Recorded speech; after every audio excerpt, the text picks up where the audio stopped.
Good morning students. Last video you learnt about rise of fascism in Italy. I hope you understood the topic. In this session you are going to know about rise of Nazism in Germany. Rise of Nazism in Germany. Yes. See, in this part you are going to learn Germany in the post-war, evolution of German Nazism, the Nazi state of Hitler, the Nazi policy towards Jews, and defiance of the Treaty of Versailles. Yes, these are all going to learn in today's topic. Yes, the first topic is Germany in the post-war. In 1918 to 1993, Germany was a republic. In 1871 and 1914, Germany had to develop in the field of economic, political and cultural, and German universities, science, philosophy and music were very popular all over the world. And compare then Britain and US. Germany had well developed in the field of industrial production. You studied in the last lesson, these are the one of the root of First World War, right? Yes, let's we move to the next point. Spread the idea. See this picture, spread the idea, which means in the situation use பண்ணிக்கிட்டு reactionary forces. Who's that? Reactionary forces, பிற்போக்குவாதிகள் அப்படின்னு சொல்லுவோம். இந்த reactionary forces to spread their idea, socialist and Jews இவங்க தான், அதாவது இந்த socialist and Jews had let down the nation. அதாவது socialist and Jews இவங்க தான் ஃபர்ஸ்ட் வேர்ல்டு வாரில் ஜெர்மன் டிஃபீட் ஆனதுக்கும் அதனால நம்மளுக்கு வந்திருக்கக்கூடிய எல்லா ட்ரபிள்ஸ்க்குமே காரணம் அப்படின்னு சொல்லிட்டு எல்லாமே ஸ்ப்ரெட் பண்ண ஆரம்பித்தாங்க. ஸோ யார் வந்து ஸ்ப்ரெட் பண்ணது? ரீஆக்ஷனரி ஃபோர்ஸஸ். எஸ், இது மட்டும் இல்லை, அந்த சுச்சுவேஷனில் வந்துட்டு ஜெர்மன் பீப்புள் எப்படி இருக்காங்க அப்படின்னா, ஆல்ரெடி ஜெர்மன் வந்துட்டு டிஃபீட் ஆயிடுச்சு ஃபர்ஸ்ட் வேர்ல்டு வாரில். அண்ட் தென் அதனால் அவங்களுக்கு நிறைய அவமானங்கள் ஏற்பட்டிருக்கு because of the treaty of Versailles. And then அது மட்டும் இல்லாமல் ட்ரீட்டி ஆஃப் வெர்சைல்ஸ் சைன் பண்ணதுனால எக்கனாமிக் டிப்ரெஷனாலையும் ஜெர்மன் வந்துட்டு ஒரு பெரிய அளவில் அஃபெக்ட் ஆகிருப்பாங்க. ஸோ இது எல்லாமே வந்துட்டு ஒரு ரீசனாக எடுத்துக்கிட்டு பீப்புள், அதாவது German people turn against the Republican government. Republican governmentக்கு அகைன்ஸ்டாக ஜெர்மன் பீப்புள் திரும்பிட்டாங்க. ஸோ த நெக்ஸ்ட் டாபிக் என்ன அப்படின்னு பார்த்தோம்னா எவல்யூஷன் ஆஃப் ஜெர்மனி. ஸோ இது வந்துட்டு உங்களுக்கான 5 மார்க் கொஷின்கான நல்லா கவனிங்க இந்த டாப்பிக்காக. Evolution of German Nazism. First of all Nazism அப்படின்னாலே அதை ஸ்டார்ட் பண்ணது யார்? ஃபவுண்டர் யாருன்னா ஹிட்லர் தான். So Adolf Hitler. He was born in 1889 in Austria and his father was a custom officer. And he lost his parents from his childhood. இவரோட சின்ன வயசுலேயே இவங்க பேரண்ட்ஸ் 2 பேருமே இறந்து போயிடுவாங்க. So he went to Vienna for a job search பண்ணி இவர் என்ன பண்ணுறாருன்னா வியன்னாவுக்கு வந்துட்டு போகிறாரு. there he was a painter sometime. அங்கே போய் கொஞ்ச நாள் என்ன பண்ணுறாருன்னா பெயிண்டராக ஒர்க் பண்ணுவார். and he joined the army. Then அதாவது இவர் எதில் சர்வ் பண்ணுறாருன்னு பார்த்தோம்னா இந்த army of Bavaria during the first world war. Bavarian ஆர்மியில் தான் ஃபர்ஸ்ட் வேர்ல்டு வாரில் சர்வ் பண்ண ஆரம்பிப்பார். After the end of the war, which means in 1919. After the end of the வார்னு சொல்லிட்டாலே ஃபர்ஸ்ட் வேர்ல்டு வார் எப்போ ஃபினிஷ் ஆகிருக்கும்? 1918. So in 1919 a group of 7 men met in Munich. Munich is the capital of Bavaria. பவேரியாவோட capital தான் அது. and he started National Socialist German Workers Party. National Socialist German Workers Party which became Nazist Party. இந்த National Socialist German Workers Party 1919ல start பண்ணுறாங்க. இதுதான் பிற்காலத்தில் narcissist பார்ட்டியாக மாறுது. He gave his group a symbol and program. அதாவது இந்த narcissist பார்ட்டிக்கு Hitler என்ன பண்ணுவார்னா சிம்பிள் அண்ட் யூனிஃபார்ம் எல்லாமே வந்துட்டு கொடுப்பாங்க. இவங்களுக்கான சிம்பிள் தான் என்ன அப்படின்னா ஸ்வஸ்திகா. நம்ம இப்படி எல்லாம் போடுவோம் இல்லையா, இந்த சதுர்த்திக்கெல்லாம் போடுவாங்க இல்லையா, இதுதான் ஸ்வஸ்திகா சிம்பிள். இதுதான் வந்துட்டு நாசிஸ்ட் பார்ட்டியோட சிம்பிளாகவும் இருந்துச்சு. தென் Hitler began his political career as an agitator or a troublemaker. In 1923, he attempted to capture in Bavaria but பவேரியாவோட பவரை கேப்சர் பண்ணணும்னு நினைக்கிறாரு. பட் ஆனால் அதில் வந்துட்டு ஃபெயில் ஆகிடுவார். So he failed in that attempt. இந்த அட்டம்ப்டை என்ன சொல்லுவாங்க அப்படின்னா national revolution or beer hall revolution அப்படின்னு சொல்லுவாங்க. But he failed to capture power of Bavaria, right? So he was arrested and sentence to 5 years imprisoned. இவரை எத்தனை வருஷம் வச்சுருப்பாங்க அப்படின்னா 5 years வந்துட்டு ஜெயிலில் வச்சுருப்பாங்க. இன் தட் டைம் அவர் வந்துட்டு பிரிசன், அதாவது ஜெயிலில் இருக்கும்போது he wrote a book Mein Kampf. இது 1 மார்க்கில் கேட்கலாம்க்கண்ணா. மெயின் காம்ப் அப்படின்னு ஒரு புக் எழுதுவார். It is an autobiographical and political idea of Hitler. இந்த புக்கில் ஹிட்லருடைய பொலிட்டிக்கல் ஐடியாஸ் எல்லாமே மென்ஷன் பண்ணியிருப்பாங்க. It's an autobiographical book. And நம்ம இப்போ வந்துட்டு ஹிந்துஸ்க்கெல்லாம் சொல்லுவோம் இல்லையா, ஹிந்துஸ் வந்துட்டு ஹோலி புக் என்ன அப்படின்னா பகவத்கீதா, கிறிஸ்டியன்ஸ் அப்படின்னா பைபிள், முஸ்லீம்ஸ் அப்படின்னா குரான் சொல்கிறோம் இல்லையா. அந்த மாதிரி இந்த நாசிஸ் பார்ட்டியோட ஹோலி புக் எது அப்படின்னா இந்த நாசிஸ் தான் இருந்தது, அதாவது இந்த மெயின் காம்ப் தான் இருந்தது. 1932 எலெக்ஷனில் 1932 பிரசிடென்ஷியல் எலெக்ஷன் வந்துட்டு நடக்கும். அந்த எலெக்ஷனில் வந்துட்டு பார்த்தோம்னா கம்யூனிஸ்ட் பார்ட்டி 60 lakhs ஓட்ஸ் வாங்கியிருப்பாங்க. 60 lakhs ஓட்ஸ் வாங்கி வின் பண்ணியிருப்பாங்க. But Hitler seize the power. என்ன தான் கம்யூனிஸ்ட் பார்ட்டி அவ்வளோ ஓட் வாங்கியிருந்தாலும் with the support of capitalist and property owners, அதாவது இவர் என்ன பண்ணுறாருன்னா தவறான வழியில் தான் இவங்களோட சப்போர்ட்டையெல்லாம் யூஸ் பண்ணி தான் ஹிட்லர் வந்துட்டு அந்த பவரை கேப்சர் பண்ணுவார். So the next topic is the Nazi state of Hitler. In 1932, Republican government fell as the communists refused to collaborate with the Social Democrats. அதாவது என்னன்னா become the first of all in 1932 எலெக்ஷன்லேயே இவங்க win பண்ணிட்டாங்க. அதுக்கப்புறம் second largest group இந்த German parliament அப்படின்னா அது வந்துட்டு Nazis party தான். அதுக்கப்புறம் 1932 என்ன பண்ணுறாங்க அப்படின்னா ஹிட்லரை வந்துட்டு நீங்கள் வந்துட்டு 1933 ஹிட்லரை சான்சலராக அப்பாயிண்ட் பண்ண சொல்லி யார் சொல்லுவாங்க அப்படின்னு பார்த்தோம்னா இண்டஸ்ட்ரியலிஸ்ட் இருக்காங்களே, இண்டஸ்ட்ரியலிஸ்ட்டு அதே மாதிரி பேங்கர்ஸ் அண்ட் ஜங்கர்ஸ் இவங்க எல்லாருமே வந்துட்டு ரெக்வஸ்ட் பண்ணுவாங்க. யார்கிட்ட அப்படின்னா பிரசிடென்ட் வான் ஹிண்டன்பர்க் கிட்ட வந்துட்டு ரெக்வஸ்ட் பண்ணுறாங்க. என்ன சொல்லுவாங்க அப்படின்னா ஹிட்லரை வந்துட்டு நம்ம எப்படியும் கண்ட்ரோல் பண்ணி வச்சுக்க முடியும் அப்படிங்கிற நம்பிக்கையில் தான் இவங்க வந்துட்டு அதை ரெக்வஸ்ட் பண்ணுறாங்க. அதே மாதிரி 1933 Hitler became chancellor. On the death of von Hindenburg in August 1934, Hitler made himself president and chancellor. President and chancellor ரெண்டு பொசிஷனுக்குமே யாரே வந்துருவாங்க அப்படின்னா ஹிட்லரே வந்துருவார். எப்போ அப்படின்னா 1934. ஏன் அப்படின்னா வான் ஹிண்டன்பர்க் பிரசிடெண்ட்டாக இருந்து அவர் வந்துட்டு இறந்து போயிருப்பார் இல்லையா. ஸோ அந்த பொசிஷனுக்கு உள்ளே வந்துடுறாரு. இவர் ஹிட்லர் வந்துட்டு பிரசிடென்ட் அண்ட் சான்சலராக உள்ளே வந்ததுமே ஹிட்லர் அபாலிஸ்ட் வெய்மர் ரிபப்ளிக். இவர் வந்துட்டு உள்ளே வந்ததுமே என்ன பண்ணுறாரு வெய்மர் ரிபப்ளிக்கை அபாலிஷ் பண்ணுவார், which means end to the parliamentary democracy. Instead of this, Hitler proclaimed Third Reich, அதாவது இந்த Third Reich அப்படிங்கிறத ப்ரொக்ளைம் பண்ணுவார். எதுக்கு பதிலாக அப்படின்னா பார்லிமெண்ட்ரி டெமோக்ரஸியை வந்துட்டு இங்கே அபாலிஷ் பண்ணிட்டார் இல்லையா. ஸோ அதுக்கு பதிலாக உள்ளே வந்தது தான் இந்த Third Reich அப்படிங்கிறது.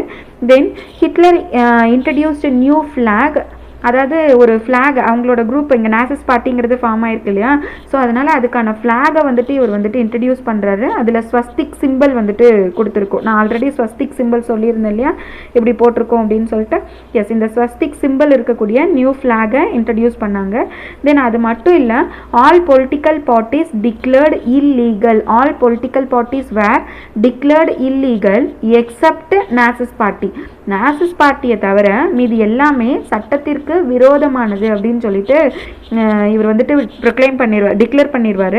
இவங்களுக்குன்னு யூனிஃபார்ம் இருந்தது, அதாவது இந்த நாசிஸ் பார்ட்டிக்குன்னு யூனிஃபார்ம் இருக்குது, ப்ரௌன் கலரில் அவங்களோட யூனிஃபார்ம் இருக்கும். ஸோ இந்த ஹிட்லரோட ஃபாலோவர்ஸ் என்ன சொல்லுவாங்கன்னா ப்ரௌன் ஷர்ட்ஸ் அப்படின்னு சொல்லுவாங்க. தென் ஹிட்லர் வந்து என்ன நினைக்கிறார் அப்படின்னா இந்த brown shirted which means Nazis party, right? Yes, இந்த brown shirted and storm troopers புயல் படை வீரர்கள் அப்படின்னு சொல்லுவோம். எஸ், இவங்க ரெண்டு பேர்த்தையுமே எக்ஸ்பேண்ட் பண்ணணும். இவங்க ரெண்டு பேர்த்தையும் எக்ஸ்பேண்ட் பண்ணணும். அதாவது என்னென்னா நம்ம மிலிட்ரி ஸ்ட்ரென்த்தை, ஜெர்மனியோட மிலிட்ரி ஸ்ட்ரென்த்தை இந்த brown shirted and storm troopers இவங்க ரெண்டையும் எக்ஸ்பேண்ட் பண்ணுறதுனால ஸ்ட்ரென்தன் ஆகும் அப்படின்னு சொல்லி நினைப்பாரு. தென் ட்ரேட் யூனியன்ஸ் அபாலிஷ்டு, அதாவது நம்ம முசோலினியை பற்றி பார்க்கும்போது கூட சொல்லியிருக்கோம். அவர் வந்துட்டு யூனியன்ஸ் அண்ட் எம்ப்ளாயர்ஸ் ரெண்டு பேர் இருக்கக்கூடிய கார்பரேஷன்ஸை வந்து ஃபார்ம் பண்ணியிருப்பார். பட் ஆனால் இங்கே ஹிட்லர் என்ன பண்ணுறாருன்னா ட்ரேட் யூனியன்ஸை கம்ப்ளீட்டாகவே அபாலிஷ் பண்ணிடுறாரு. தென் அதே மாதிரி Mussolini strikes and lockouts ரெண்டுத்தையுமே வந்துட்டு பேன் பண்ணுவாங்க. பட் ஆனால் இங்கே ஹிட்லர் வந்துட்டு ஸ்ட்ரைக்ஸ் அப்படிங்கிறது இல்லீகல் அப்படின்னு சொல்லிடுவார். தென் அங்கே முசோலினி வந்து என்ன பண்ணுவார் அப்படின்னா வேஜஸ் வந்துட்டு உங்களுக்கு எவ்வளோ கொடுக்கணும் லேபர்ஸ்க்கு அப்படிங்கிறத கார்பரேஷன்ஸ் டிசைட் பண்ணணுன்னு தான் யூனியன் அண்ட் எம்ப்ளாயர்ஸ் இருக்கக்கூடிய கார்பரேஷனை ஃபார்ம் பண்ணியிருப்பாரு. ஆனால் இங்கே என்ன பண்ணுவாங்கன்னா Hitler wages are fixed by the government தான் லேபர்ஸ்க்கான வேஜஸ் சேலரி என்ன அப்படிங்கிறத ஃபிக்ஸ் பண்ணும். தென் அதே மாதிரி press, theatre, cinema, radio and education இது எல்லாமே controlled by the Nazis government. இது எல்லாமே யார் தான் வந்து கண்ட்ரோல் பண்ணி வச்சுருப்பாங்க? Hitler, which means the Nazis government தான் இதை வந்து கண்ட்ரோல் பண்ணியிருப்பாங்க. இதே நம்ம முசோலினி பார்க்கும்போது கூட சொல்லியிருக்கோம் ப்ரெஸ் வந்துட்டு சென்சார் ஆயிருக்கு அப்படின்னு சொல்லிட்டு இல்லையா. அதை தவிர மீதி எல்லாம் முசோலினி ஒன்றும் பண்ணல, ஆனால் ப்ரெஸ்ஸை வந்து சென்சார் பண்ணியிருப்பாரு. அப்படி பார்லிமெண்ட்ரி எல்லாம் பாய்காட் பண்ணிட்டாங்க அப்படின்னு சொல்லிட்டுலாம் நம்ம பார்த்தோம் இல்லையா. எஸ், நெக்ஸ்ட் என்ன அப்படின்னா நாசி ப்ரொபகண்டா. இந்த Nazis party propaganda was led by Joseph Goebbels. இது வந்து உங்களுக்கு 1 மார்க்கில் கேட்பாங்க. இந்த Nazi party propaganda was led by Joseph Goebbels. இந்த நாசிஸ் பார்ட்டிக்குன்னு நிறைய ப்ரொபகண்டா எல்லாமே வந்துட்டு யூஸ் பண்ணுவாங்க. அது எல்லாமே யார் தான் இது லீட் பண்ணுறாங்க அப்படின்னா ஜோசப் கோபல்ஸ் தான். இவரோட ஒப்பீனியனில் தான் ஒவ்வொரு ப்ரொபகண்டாவுமே வந்துட்டு, அதாவது ஒவ்வொரு கோஸ்பல்ஸுமே வந்துட்டு ரெடி பண்ணுவாங்க. இவர் சொன்ன ஒரு ஸ்டேட்மெண்ட் என்ன அப்படின்னா, அதாவது இந்த ஜோசப் கோபல்ஸ் சொன்ன ஸ்டேட்மெண்ட் என்ன அப்படின்னா, any lie frequently repeated will ultimately gain belief. எப்போவுமே ஒரு பொய்யை திரும்ப திரும்ப சொல்லும்போது அது உண்மையாக மாறிடும் அப்படிங்கிறதா இவரோட ஸ்டேட்மெண்ட்டை. அண்ட் தென் இந்த நாசிஸ் பார்ட்டிக்குன்னு ஒரு சீக்ரெட் போலீஸ் இருந்தது. It's run by Himmler. the Nazis party secret police was run by Himmler. அந்த சீக்ரெட் போலீஸ் நேம் என்ன அப்படின்னா கெஸ்டப்போ. என்னது? கெஸ்டப்போ, GESTAPO, கெஸ்டப்போ அப்படிங்கிறது தான். இதே நம்ம முசோலினிக்கு பார்க்கும்போது சொல்லியிருக்கோம் ஓவ்ரா அப்படிங்கிறது அவங்களோட சீக்ரெட் போலீஸ் அப்படின்னு சொல்லிட்டு, right? Yes. Then we move to the next topic. Nazi policy towards Jews. First of all, repression against Jews. Nazi party followed a policy of repressing against the Jews people. இதுக்கான reason என்ன அப்படின்னா நம்ம முன்னாடியே சொன்னேன் இல்லையா, என்னென்னா அந்த Jeeves தான் வந்துட்டு, ஜீவ்ஸும் சோஷியலிஸ்ட்டும் தான் வந்துட்டு இப்போ ஜெர்மன் ரொம்பவே கஷ்டப்படுறதுக்கான எல்லாத்துக்குமே ரீசன் அவங்க தான். அதே மாதிரி ஃபர்ஸ்ட் வேர்ல்டு வாரில் தோற்று போனதுக்கு, கிரேட் டிப்ரெஷன் வந்ததுக்கு எல்லாத்துக்குமே ரீசன் யார் தான் அப்படின்னா இந்த ஜீவ்ஸ் அண்டு சோஷியலிஸ்ட் தான் அப்படின்னு சொல்லியிருப்பாங்க இல்லையா. எஸ், அதை வந்துட்டு யார் ஸ்ப்ரெட் பண்ணாங்கன்னு சொல்லி பார்த்தோம்.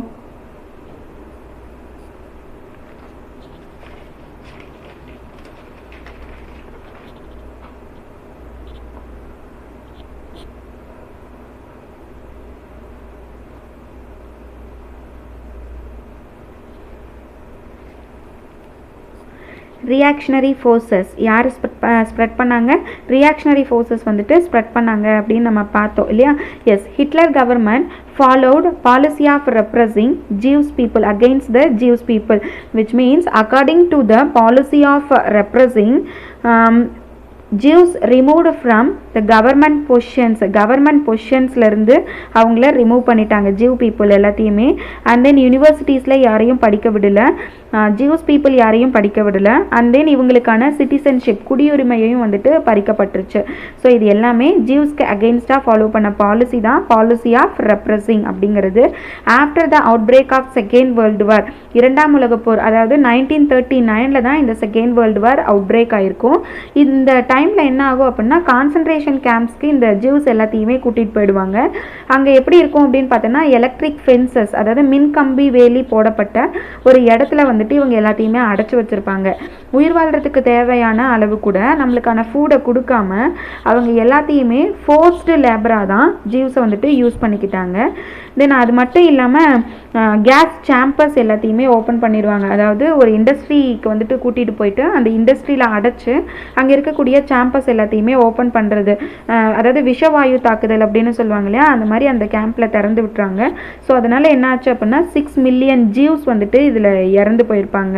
தென் நாசஸ் டேர்ம்டு தட் ஃபைனல் சொல்யூஷன். இந்த நாசஸ் வந்துட்டு இதை எப்படி சொல்லியிருப்பாங்கன்னா ஃபைனல் சொல்யூஷன். இந்த ஜீவ்ஸ் 6 மில்லியன் மெம்பர்ஸ் இறந்து போயிருக்காங்க இல்லையா, ஸோ இந்த இன்சிடெண்ட்டை ஃபைனல் சொல்யூஷன், இறுதி தீர்வு அப்படின்னு சொல்லப்பட்டிருக்கும். Next the Nazi state also exterminated gypsies, nomads and mentally challenge. இவங்க ஜீவ்ஸை மட்டும் வந்துட்டு இந்த மாதிரி கொல்லல, அதோட சேர்த்து ஜிப்சிஸ், நொமேட்ஸ் அப்படின்னா நாடோடிகள் அப்படின்னு சொல்லுவோம், அண்டு மென்டலி சேலஞ்சு பீப்புள், இவங்க எல்லாத்தையுமே வந்துட்டு இதே மாதிரி தான் அவங்க வந்து கொலை பண்ணியிருக்காங்க. தென் இந்த கான்சன்ட்ரேஷன் கேம்ப்ஸ்க்கு எல்லாருமே ரெஸ்பான்சிபிள் யார் அப்படின்னா ஹைட்ரிச் ஹிம்லர். இவர் தான் அது இந்த கான்சன்ட்ரேஷன் கேம்புக்கு ரெஸ்பான்சிபிளாக இருந்தார். எஸ், நெக்ஸ்ட் டாபிக் என்ன அப்படின்னா defiance of the treaty of வெர்சைல்ஸா. In 1934 வான் ஹிண்டன்பர்க் யார் பிரசிடென்ட் அப்படின்னு சொல்லி பார்த்தோம் இல்லையா, எஸ், பிரசிடென்ட் ஆஃப் ஜெர்மனி. இந்த வான் ஹிண்டன்பர்க் வந்து இறந்துடுவார், டைடா. Then Hitler became the chancellor, president and commander in chief of armed forces. First சான்சலராக இருந்தார், அதுக்கப்புறம் president and commander in chief, இந்த மாதிரி எல்லா பொசிஷனுக்குமே யார் வந்துட்டாங்க அப்படின்னா ஹிட்லரே வந்துடுவார். தென் ஹிட்லர் ஃபாரின் பாலிசியோட அல்டிமேட் எய்மே என்ன அப்படின்னா restoring the armed forces, restoring the armed strength of Germany and annulling provisions of Versailles Treaty. அதாவது ட்ரீட்டி ஆஃப் வெர்சைல்ஸில் என்ன மாதிரியான ரூல்ஸ் எல்லாம் கொடுத்துருந்தாங்களோ அது எல்லாத்தையுமே மீறணும் அப்படிங்கிறது தான் இந்த ஹிட்லருடைய ஒரே வேலையாகவே வச்சுருந்தார். And then it's lead to the outbreak of second world war. இதெல்லாம் வந்துட்டு எப்படி இருந்தது அப்படின்னா அவுட் பிரேக்குக்கு, அதாவது செகண்ட் வேர்ல்டு வார் ஸ்டார்ட் ஆகிறதுக்கு இன்னொரு காரணமாகவும் அமைஞ்சது. எஸ், இந்த இடத்துல நீ கன்ஃபியூஸ் பண்ணிக்க வேண்டியதே இல்லை. Mussolini and Hitler. Mussolini start பண்ணது என்ன அப்படின்னா ஃபாசிஸ்ட் பார்ட்டி, இங்கே ஹிட்லர் ஸ்டார்ட் பண்ணது நாசிஸ்ட் பார்ட்டி. முசோலினியை வந்து ஃபாலோவர்ஸ் எப்படி சொல்லுவாங்கன்னா டியூஸ் அப்படின்னு சொல்லுவாங்க, ஹிட்லரை வந்துட்டு ஃபூஹர் அப்படின்னு சொல்லுவாங்க. ஃபூஹர் மீன்ஸ் லீடர் அப்படிங்கிறது தான் மீனிங். முசோலினியோட ஃபாலோவர்ஸை என்ன சொல்லுவாங்கன்னா பிளாக் ஷர்ட்ஸ் அப்படின்னு சொல்லுவாங்க, ஹிட்லரோட ஃபாலோவர்ஸை ப்ரௌன் ஷர்ட்ஸ்ன்னு சொல்லுவாங்க. முசோலினிக்கான, அதாவது இந்த ஃபாசிஸ்ட் பார்ட்டியோடைய சீக்ரெட் போலீஸ் நேம் ஓவ்ரா, ஹிட்லரோட சீக்ரெட் போலீஸ் நேம் கெஸ்டப்போ அப்படிங்கிறது தான். தென் இவருக்கான சிம்பிள் ஸ்வஸ்திகா அப்படிங்கிறது தான் இவரோட simple.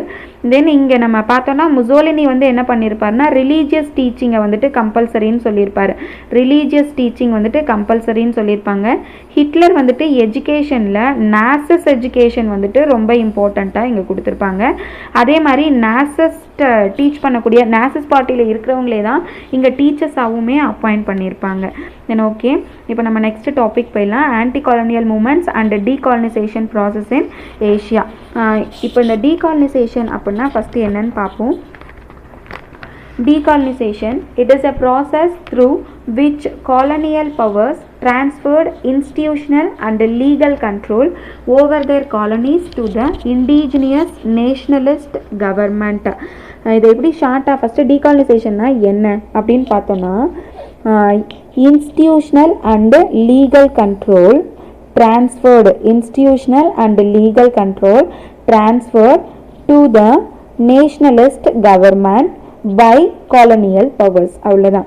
I repeat that, institutional legal control, institutional and legal control to the nationalist government, to the nationalist government, transferred to the nationalist government by colonial powers, which means decolonization. Yes, first topic is French Indochina.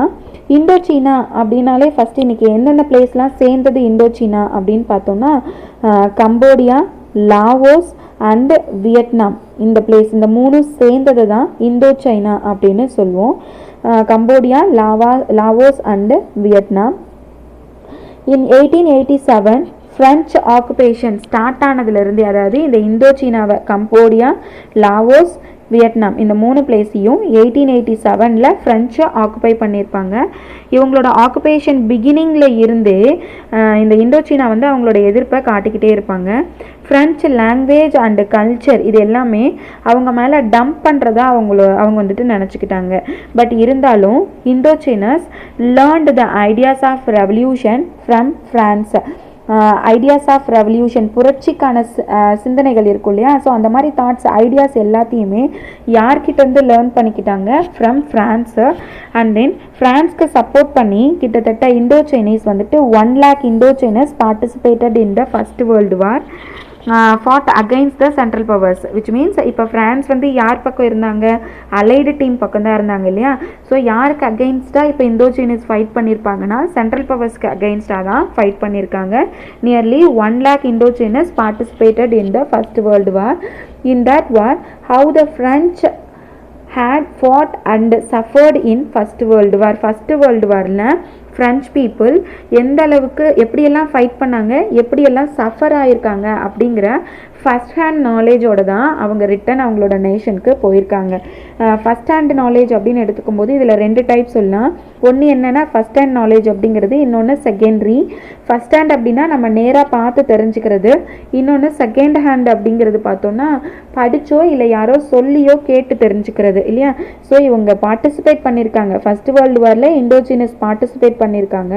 So வார்னால என்ன மாதிரியான problems எல்லாம் அவங்களுக்கு வந்துச்சு, தென் எப்படியெல்லாம் fight பண்ணணும் அப்படிங்கிறத first hand நாலேஜோட யார் தெரிஞ்சுக்கிட்டா, இண்டோ சைனீஸ் வந்துட்டு தெரிஞ்சுக்கிட்டாங்க. அண்ட் தென் இண்டோ சீனாவினோட கன்சிடரபிள் வெல்த்தை காலனியல் பவர்ஸ்க்கு மட்டுமே பயன்படுது அப்படிங்கிறத அவங்க ஃபீல் பண்ண ஆரம்பிச்சிட்டாங்க. விச் மீன்ஸ் அவங்க வந்துட்டு எக்ஸ்ப்ளாய்ட் பண்ணுறாங்க அப்படிங்கிறதே இவங்களுக்கு தெரிய ஆரம்பிச்சிருச்சு. ஸோ 20th centuryயில் வயலண்ட் வந்துட்டு அவுட்பர்ஸ்ட் ஆக ஆரம்பிச்சிருச்சு. In 1916 a major anti colonial revolt started but it was crushed brutally. Colonial பவர்ஸ்க்கு அகெயின்ஸ்டாக குரில்லா ஆக்டிவிட்டீஸ் டாங்கிங்கில் வந்துட்டு நடந்திருக்கும். அண்ட் இந்த டாங்கிங்கில் இருந்து தான் இவங்களுக்கான லீடர் வந்துட்டு வரப்போகிறாரு. யார் அப்படின்னா ஹோச்சி மின்க். அவர் யார்?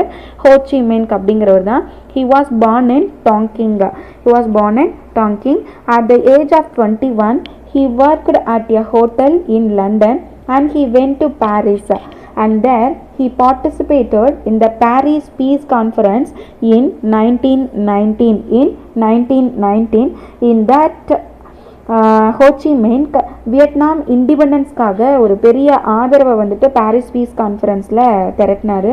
இவரோட பேம்ப்லெட் கோஸ்பல் என்ன அப்படின்னா French colonialism on trial made him Vietnam nationalist. அதாவது விசாரணையில் ஃப்ரெஞ்சு காலனி ஆதிக்கம் அப்படிங்கிறது தான் இவருடைய அந்த பேம்ப்லெட்டில் கொடுத்துருந்தது, கோஸ்பல் முழக்கமாக இருந்தது. இதுதான் வந்துட்டு வியட்நாம் நேஷ்னலிஸ்ட்டாக இவரை வந்துட்டு எல்லாத்துக்கும் தெரியப்படுத்துச்சு. இன் 1921 he became a founder and member of French Communist Party. இதெல்லாம் 1 marksல கேட்கலாம். 1921ல French Communist Party, 1925ல ரெவல்யூஷனரி யூத் மூமெண்ட்டு ஸ்டார்ட் பண்ணுவாங்க. In 1921 he became a founder and member of the French Communist Party. After 2 years he went Moscow. அதுக்கப்புறம் 2 years இவர் வந்துட்டு மாஸ்கோவுக்கு போயிடுறாரு. for learned revolutionary techniques பற்றி கற்றுக்கணுங்கிறதுக்காக மாஸ்கோ போகிறாங்க. After that he started revolutionary youth movement in 1925. Yes. The next topic is the emergence of Viet Minh. Vietnam Nationalist Party, which was the most important political party in Indochina. It was started in 1927 and it composed of rich and middle class people. இந்த Vietnam nationalist பார்ட்டியில் rich பீப்புள்ஸும் இருப்பாங்க and middle class பீப்புளும் உள்ளே இருந்தாங்க. இன் 1929 Vietnamese soldiers ஒரு பெரிய எப்படி சொல்லுன்னா இராணுவ புரட்சியை வந்துட்டு செய்வாங்க. But it was failed attempt to assassinate the French governor general. இவங்க எதுக்காக இந்த புரட்சியை பண்ணியிருக்காங்க? ஃப்ரெஞ்சு கவர்னர் ஜெனரலை அசாசினேட் பண்ணுறதுக்காக பண்ணாங்க. But it was failed. இதோட கண்டினியூஸாக பெசன்ட் ரிவல்ட்டை வந்துட்டு ஸ்டார்ட் பண்ணுவாங்க. Peasant revolt led by the communist. But it was crushed and it was known as white terror அப்படிங்கிறது உங்களுக்கு ஒரு 2 மார்க் கொஷின்கனா. இதோட கண்டினியூஸாக இதை ஸ்டார்ட் பண்ணியிருக்காங்க. வியட்நாமிஸ் சோல்ஜர்ஸ் ஒரு இராணுவ புரட்சியை பண்ணுறாங்க. இது வந்துட்டு ஃபெயில் ஆகிடுது. அதாவது அந்த புரட்சியில் இவங்க என்ன பண்ண போகிறாங்க அப்படின்னா ஃப்ரெஞ்சு கவர்னர் ஜெனரலை அசாசினேட் பண்ணுவாங்க. அதோட கண்டினியூஸாக தான் பெசன்ட் ரிவோல்ட் அப்படிங்கிறத கம்யூனிஸ்ட் வந்துட்டு லீட் பண்ணுறான். இந்த பெசன்ட் ரிவோல்ட்டை தான் வந்துட்டு எப்படி சொல்கிறோம் அப்படின்னா white terror, it was known as white terror அப்படின்னு சொல்கிறோம். இந்த Besant ரிவோல்ட்டில் thousands of rebels were killed. After the peasant revolt, which means white terror, Ho Chi Minh left for Moscow. அதாவது 1930s ஹோச்சிமின்க்கு வந்துட்டு மாஸ்கோ அண்டு சைனா இந்த 2 பிளேஸ்லேயே தான் இருந்தார். Second world வார் ஸ்டார்டிங்கில் என்ன பண்ணுவார் அப்படின்னு பார்த்தோன்னா, செகண்ட் வேர்ல்டு வார் ஸ்டார்டிங்கில் ஃப்ரான்ஸு ஜெர்மனியால் டிஃபிட் ஆகிடுச்சு அப்படிங்கிற இன்ஃபர்மேஷன் அவங்களுக்கு கிடைக்குது. ஸோ அதுக்கப்புறம் அந்த டைமில் தான் Ho Chi Minh and his லியூட்னன்ட்ஸ் Vietnam இண்டிபெண்டன்ஸ்க்காக step எடுக்க ஆரம்பித்தாங்க. இன் January 1941, Ho Chi Minh and his lieutenants means அவங்களோட கூட இருக்கக்கூடிய ஃப்ரெண்ட்ஸ், தோழர்கள் அப்படின்னு சொல்லுவாங்க இல்லையா, எஸ் அவங்க தான். Ho Chi Minh and his lieutenants organized the League for the Independence of Vietnam. It was also called Viet Minh. இதை தான் எப்படி சொல்கிறாங்க அப்படின்னா வியட் மின்க் அப்படின்னு சொல்லுவாங்க. League for the independence of Vietnam. இந்த வியட்நாம் நேஷனலிஸ்ட்டை தான் எப்படியும் சொல்லலாம் வியட் மின்க் அப்படின்னு சொல்லலாம். எஸ், இது வரைக்கும் இந்த டாப்பிக்கில் நம்ம வந்துட்டு ஒரு 2 மார்க் ஒயிட் டெரர் அப்படிங்கிற 2 மார்க் பார்த்துருக்கோம். அண்ட் தென் ஹிட்லரை பற்றி ஒரு டீட்டெயில் பார்த்துருக்கோம். எவல்யூஷன் ஆஃப் ஜெர்மனி அப்படிங்கிறது ஒரு டீட்டெயில் உங்களுக்கு. தென் 2 ஈச் கேப்ஷன் பார்த்துருக்கோம். ஒன்று anti colonial struggles in Indochina and then இன்னொரு கேப்ஷன் வந்துட்டு ஹோ சி மின்க்கு. இது எல்லாமே உங்களுக்கு ஒரு வாட்டி ரீகால் பண்ணுங்கள், பாயிண்ட்ஸ் எடுத்துக்கோங்க, பார்த்துக்கோங்க. நெக்ஸ்ட்டு கிளாஸில் டீகாலனைசேஷன் ப்ராசஸ் இன் இந்தியா நம்ம வந்துட்டு பார்ப்போம். தேங்க்யூ.